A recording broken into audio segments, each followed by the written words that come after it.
Mini episode 499 of the FDH Lounge is brought to you by Sportsology, delivering unconventional columns and webcasts about sports, TV, music, movies, and more. Follow them on the web at sportsology.info. The FDH Lounge. You'll want to schedule your life around it.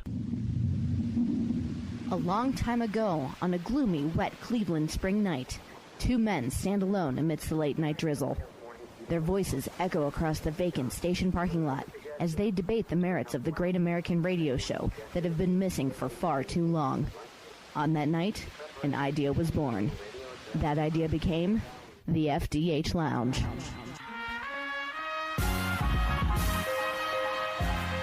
Welcome to the FDH Lounge. Welcome to the FDH Lounge Eyewitness to History Archives. This is FDH Managing Partner Rick Morris. As a part of our 8th anniversary celebration and 500th mini episode, we have chosen clips from our guests who either helped shape modern history or closely covered major developments. Enjoy the insights as the big stories get told from up close.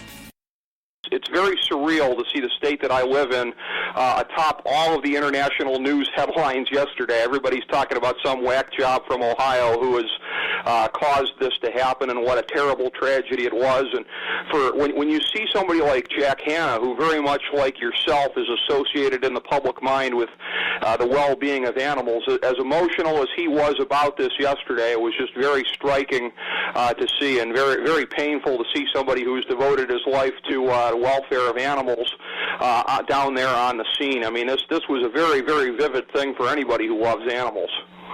Well, animal rights activists all over the country have been trying to get the attention of the federal government and the state governments about this animal collection. People, they think, oh, this cute little lion cub, I've just got to have it.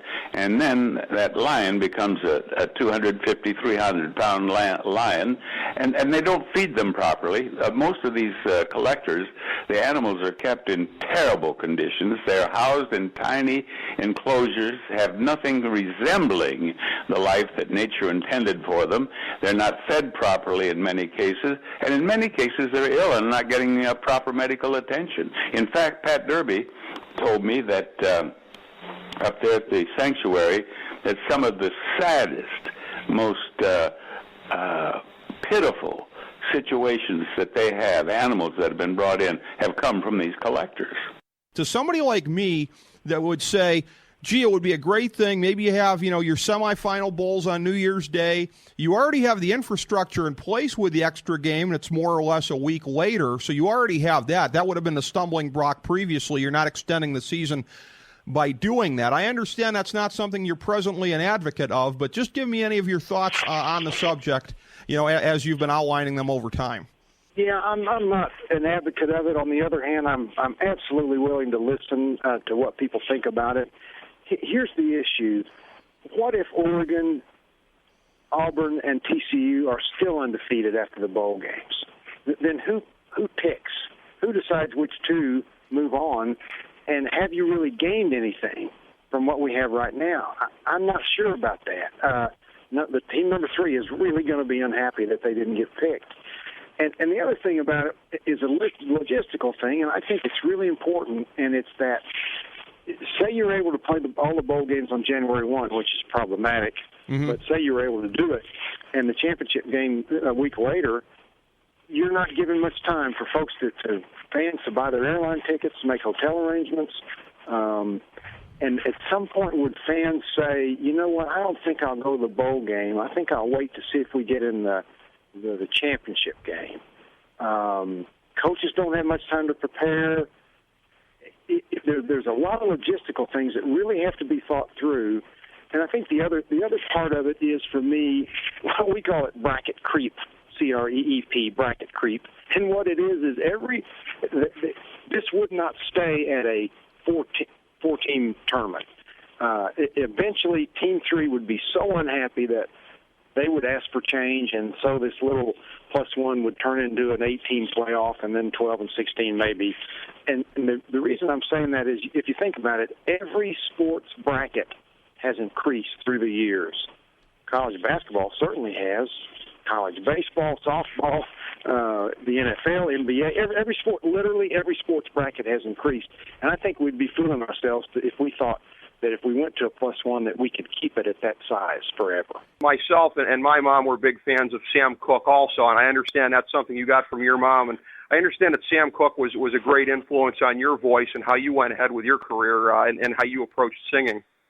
So true. I remember being in my mother's Thunderbird, a little tiny Thunderbird that she owned, and we were driving around, and I just remember hearing this song coming off the dashboard, because back then radios had one speaker and they were in the center of the dash, and I just remember hearing this voice come across, and it was Sam Cooke, and he was singing Cupid, and the way he sang, "Draw back your bow," I just couldn't believe this guy. It's just tunnel vision kicked in on that speaker, and the whole world went away. And I was captivated in the echo, in his voice, in the music, in the track behind his voice, and the way the track sounded, and then the way the track felt, the rhythms of it, and the soul this man had in his voice just absolutely slayed me. And I was motivated, highly motivated at that point to find out, be it ever so tiny, what part of that I could ever feel or try to become, to try to experience any of it if I could. And so he truly pushed me and challenged me to reach for some emotion and soul that I wanted in my voice. You look at a situation here, certainly one would think that if you guys were to win the World Series, your best bet would be probably a scenario like 2003. You had a guy like Josh Beckett who stepped up for the Florida Marlins, and when you look at Clayton Kershaw, who is definitely going to be one of the greatest pitchers of the next decade if he stays healthy, the same kind of opportunity I think exists for you guys with him. Well, that's very true, and we realized that this guy's got great stuff, and we're relying on him now for the big ones. Joe just took him away all season the right way, make sure he didn't hurt himself, and now he's ready to put him in one of the biggest games of his life. It's not like he was hospitalized back during the medieval ages here. As far as I can remember, it was like still back in February when he was hospitalized. So he's claiming to be sober now, and then yet on the other hand, a couple weeks ago, booze and blow and everything. I mean, does he reconcile in his own head the whole thing of I'm sober, but just practically yesterday I was doing blow and booze and everything? I mean, how does he reconcile that? Yeah, I mean, I think what it is to him now is just a good story, or maybe even to some of us a bad story. Like, in other words, this is something that happened in his past, even though it was a few days ago. This isn't months ago, like he said. But in his head, he's saying, look, he even brought up Frank Sinatra and Keith Richards and people like that to me, where he was saying, look, these guys, I can tell you, and they can tell you epic stories of parties where they were up for 12 days and they this, that, and the other and puked and whatever. But they're here, they're still making music, and so you don't really judge them for it in the sense that Charlie feels he's being unfairly judged by everybody, including the executives at 2.5 Men, his TV show, that he's just a party animal, and yes, he's been over the top a few times in the last 6 months, but that's no reason to shut down his TV show. It's no reason to tell everybody that he's a crackhead, that he's a horrible person, he's a horrible father, he's a horrible human being. That's taking it too far, and that's the message he kept trying to get across to me was, I'm not saying that partying is right, but I do what's right for me, and why is everyone just out there trashing me for the excessive partying that I do? It's my life. I feel like I'm okay doing it, and you know what? I'm not really interested in the opinion of everybody, and that's what's really, like I said, hard to argue with him about. Doing crack doesn't make you a crackhead. Tell it to the judge, Chaz. But as far yeah, exactly. Well, I knew. By the way, what my favorite question I asked was? I worked on so many Charlie Sheen stories, and you know what my favorite one was? Which one? When people kept throwing his Mercedes-Benz over the cliff at his house. Yeah. Like, what in the hell was happening when people kept driving cars off the cliff, his Mercedes? Like, it didn't make any sense to me. And the funny thing is, that was the one question where he was like, yeah, I can't talk about it, it's on ongoing investigation. In other words, you didn't want to answer that one. I said, yeah, because I know exactly how parties like that get after 36 hours. Somebody probably thought it was a great idea to floor your car over the cliff. And I said, you probably were one of those people. And he was just like, yeah, can't talk about it, ongoing investigation. I'm wondering if there's a potential for repurposing that potentially as part of your expanded online strategy. Well, the first thing is that there's 100 million feet of film in our library. It's the largest sports film library in the world, and the only other human endeavor that has been recorded more extensively on 16-millimeter film than the National Football League is World War II. And eventually we're going to pass them. I think eventually, with the Internet, is that our entire library will be available to fans on the Internet. So if you're a Earl Campbell fan and you want to see, I want to see all of Earl Campbell's touchdowns, you'll be able to access our library and just punch up Earl Campbell touchdowns, and every one of his touchdown runs will come up. Or if you're a Browns fan and you want to see something with Bernie Kosar or Brian Sipe, all of that, every Brian Sipe touchdown pass will be accessible through the Internet. So that's going to be, it's still 3, 4, maybe 5 years away, and it's going to come through the NFL.com. But we're at the process now of logging and categorizing that. What are your thoughts of the critique of financial journalism that we hear from somebody like Jon Stewart, who's really, I think, throwing a lot of stones, and in a way, it seems to me is sort of, phony populism as far as just, he seems to be indicting everybody in much the same way as far as the coverage of it. I'm sure there was a lot of good coverage. I have to say this. I was riveted for those couple of days with Jon Stewart because he wasn't wrong, okay? Now, it's very easy to throw stones, of course. The fact is that I turn to this. First of all, in that first 2 months of Fox Business, we had people on. I'll pull out Peter Schiff of Euro Pacific Capital, who actually I went to high school with him, but he's on a lot of the business networks, and he came on and was this dissenting voice and said the Dow will go below 10,000 in the next 8 months. And you can't tell me that people didn't hear that it wasn't going to happen. They heard it on Fox Business if they watched. That was in our early days, and we continue to always provide the alternative of what is out there, because it doesn't help if you just have a chorus of people singing, yeah, me too. That doesn't help anybody. So I actually kind of liked and supported what Jon Stewart did. The one thing that I turned to and explained to people, as far as all that imploded and blew up in people's faces, specifically these very weird derivatives that AIG had, these credit default swaps, which are insurance products, different from insurance, because insurance policies, you actually have to have the collateral behind them in case the hurricane does hit. With credit default swaps, because they didn't call it insurance, they called it swaps, that predicated that they didn't have to have collateral behind it. So when all of these things fell apart after subprime and unwound, there was no pillow at AIG, and that's why we almost went into the toilet. It was a terrible thing. So for me, you had the smartest people in the room at the ratings agencies. These are these companies, Moody's, Fitch, and S&P, Standard & Poor's. These are the people who are paid to know whether something's healthy or it's going to blow up or implode. Even they didn't know. So how could I know? You know what I'm saying? It's not an excuse, but we actually, it's like saying, well, the patient should have been smarter than the neurosurgeon. How can I be smarter than the neurosurgeon? We have learned a lot from this experience, and that is spot the bubbles more quickly. I will say this, that in 2005, I sat on the set at CNBC, a couple of us did, and questioned the real estate situation. I said on the air, listen, I remember the dot-com bubble. This kind of looks like it when you have taxi drivers flipping condos in Boca Raton. Do you know I got hate mail? Wow. You're not patriotic. This time, this is something different. This real estate thing, it's never going to go down. This is the greatest thing for Americans, home ownership. Well, you know what? Home ownership is not a right. It's a privilege. Okay? Yeah. Hate to break it to everybody. It's a privilege, and if you can't afford it, you shouldn't do it. And we got into trouble there, but people don't want to hear the bad news. They just don't. No. Not like we didn't ask when we were at CNBC. We did, but boy, did we ask at Fox. But it was a bubble, and it'll happen, people. Sorry to say, it'll happen again.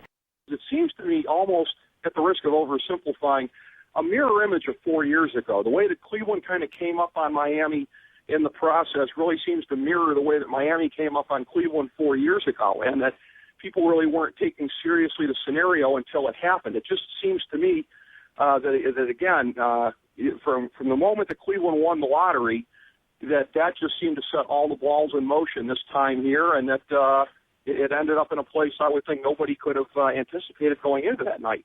I'd say it's a fair comparison, not simply because they won the lottery, but because obviously Miami was caught by surprise in his decision to go back to Cleveland. Most people that are familiar with LeBron always felt that he would go back eventually. It was just a matter of when.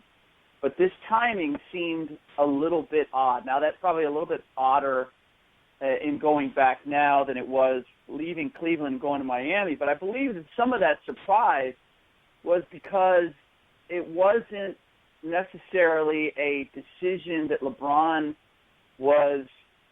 had fully committed to until he actually did it. Now, I know that he made the decision and he told Sports Illustrated. Sports Illustrated was aware of what he was going to do a week before they actually announced it.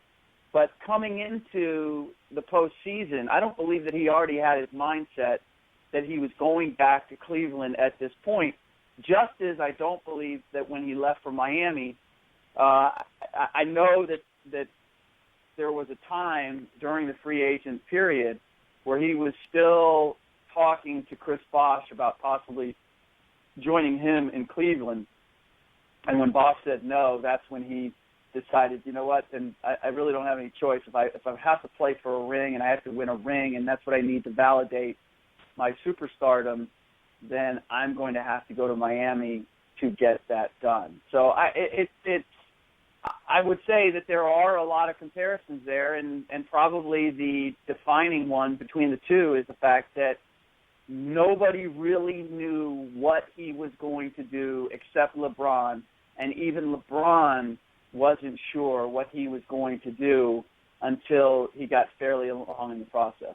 Thoughts on this epic event that really did so much to kind of shape the modern landscape of big-time fights and maybe even other sports as well? Well, first of all, the good news is I was there at the arena at Madison Square Garden that night. Mm-hmm.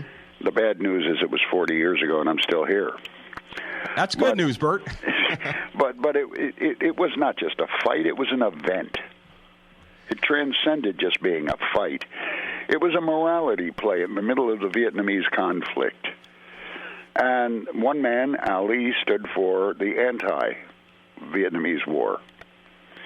The other man, unbeknownst to him, had become the standard bearer, Joe Frazier, for the pro, hard hat approach to the war for it. So that took it to another realm, not just a fight, albeit the fight matched the build-up, it paid off. But it was an event I don't think that will ever be able to be duplicated again in the history of sports, let alone boxing. Bert, I'd just like to expand on that for a second. Again, as somebody who was there and as somebody who saw it unfold from the media perspective, it's interesting because, again, everything I've learned about it has been, of course, subsequent to that point in time. But my sense as sort of an amateur sports historian has been exactly what you said, that it really kind of set the template for what was to come. That in this day and age, I mean, there's the Super Bowl every year. There's, if you want to go further afield, WrestleMania, all these other things here. But the fight of the century did a lot to shape this, didn't it? Yeah, it did in part, but it stood on its own more than anything. Mm-hmm. And it wasn't just a fight. There'd been previous fights of the century, going back to Johnson and Jeffries in 1910. In fact, the best name, Barney Nagler, a writer, called it the fight. He needed no other really rosy terms. It was just the fight. This was big enough. And because we lived in a world that wasn't fractionated like it is now with tweeters and my faces and other things, everybody was concentrated on this one fight as an event. It just is something you can't duplicate today. Magazines were in the boss position. Every cover, front cover, had this fight on it. Life magazine, Sports Illustrated, Look, every one of them did. Television, 3 major networks, every one of them did. So you couldn't get away from it. And today you can get away from anything. Just hide your head in the computer and you're away. I'm curious, again, for those of us that have never seen the process from the inside, to what extent, as you're speaking with David Chase or somebody else involved like this, any of the other writers, to what extent are you participating in the development of the character and possibly giving your input as to, gee, maybe, do you suppose he might do this in this situation? How does the evolution of a character go? I would say it's a 50-50 proposition. Mm-hmm. What happens that they write the material and you interpret it. But when you bring something that you know is right for the character, they get very excited and they write even more for you because they realize you know the character. By that time, you know the character, and they listen to you and they hear you and they hear the voice. And I honestly can say that Uncle Junior was really a highlight because I could bring something of myself into it that made the character interesting, made him three-dimensional, made him real, and made him believable. So that's the job. You make it believable when you can bring something to the character that fits the circumstances of the play. It's really a play. Shakespeare said it. The play's a thing. So without the writers, you don't have it. You can be the greatest actor in the world. If you get lousy material, there's only a certain amount of impact you're going to have. But when you get great writing, like Shakespeare, I've done many Shakespeare plays, and you bring your talent to that, then you got the audience in the palm of your hand, and they'll believe everything you say, and they'll react accordingly. You were able to get a ride for the Indianapolis 500. You were able to make that happen, and with that ride, to win the race, and at the very end there, with that very remarkable climax to the race, to get past J.R. Hildebrand, the man who replaced you in your previous ride, I mean, it almost seems too fantastic to believe, doesn't it? Well, I mean, the Indianapolis 500 for me was phenomenal. That's certainly a race I'm incredibly passionate about. It's one of those races where you need to be in the right situation to win, and to join my old friend Brian Herter, my old teammate, was obviously special for me. We didn't join forces because we were friends. I think we joined forces because we really felt very confident in one another's ability, and there was a huge amount of trust there.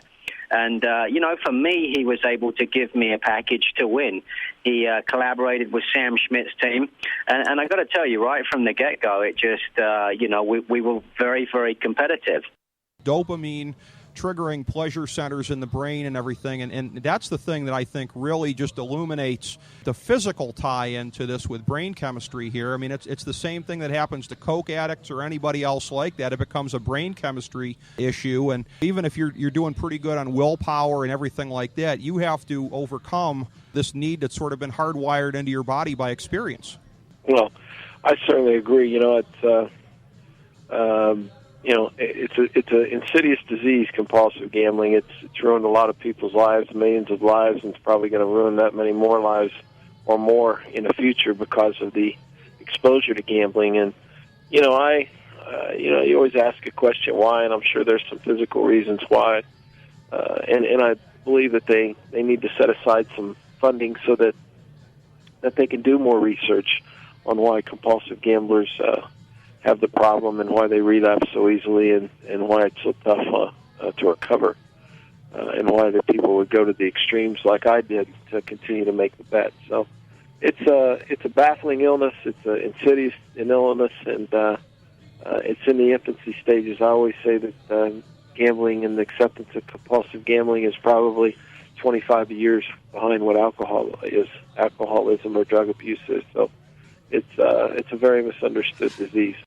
Something that I found fascinating, again, from the DVD was I think it's very clear that you are sincere in what you've said about, you came to terms with Sean, you managed to put the past behind him.